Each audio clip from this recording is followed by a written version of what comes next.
One Saturday morning, Henry was puffing along. The sun shone, the fields were green, and the birds sang.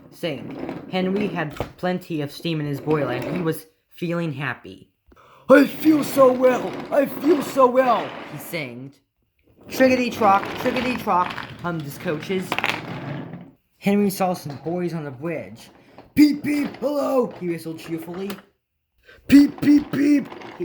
He called the next moment. Oh, oh, oh! The boys didn't wave and take his number. They fun and they dropped stones on him instead. They were silly little boys who thought it would be fun to drop stones down his funnel. Some of the stones hit Henry's boiler and splotted his paint.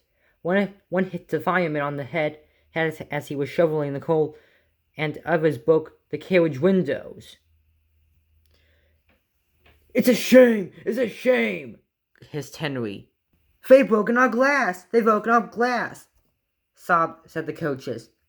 The driver opened the first aid box, bandaged the fireman's head, and planned what he was going to do. They stopped the train, and the guard asked if any passengers were hurt. No one was hurt, but everyone was cross. They saw the fireman's bumped head and told him what to do for it. They looked at Henry's paint. Call the police! They shouted angrily. No, said the driver. Leave it to Henry and me. We'll teach those lads a lesson. What will you do? They asked. Can you keep a secret? Yes. Well then, said the driver, Henry is going to sneeze at them. What? Cried the passengers. The driver laughed. Henry draws air through his fire and puffs it out with smoke and steam.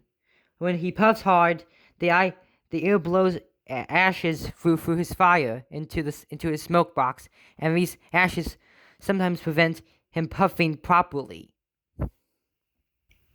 When your nose is blocked, you sometimes sneeze. If Henry's smoke box is blocked, I can make air and steam blow the ashes out of his funnel.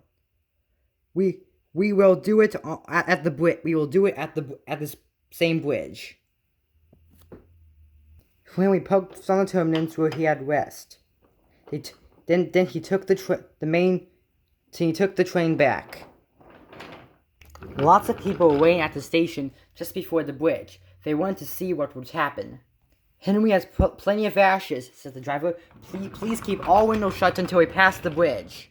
Henry is excited as we are, aren't you, old fellow? And he patted Henry's boiler. Henry didn't answer. He was feeling stuffed up, but he winked as his driver liked this. The guard's flag waved, his whistle blew, and they were off. Soon in the distance, they could see the bridge. There were the boys, and they all had stones. Are you ready, Henry? Says the driver. Sneeze hard when I tell you. Now, he said, turning out. Achoo! Smoke, steam, and ashes spouted from his funnel. They went all over the bridge and all over the boys. They ran away as black as soot. Well done, Henry, said his driver. We won't drop stones on an engine again.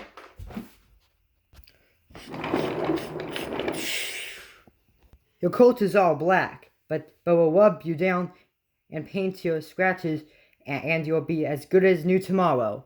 Henry was never again sneezed under a bridge. The Fat Controller doesn't like it.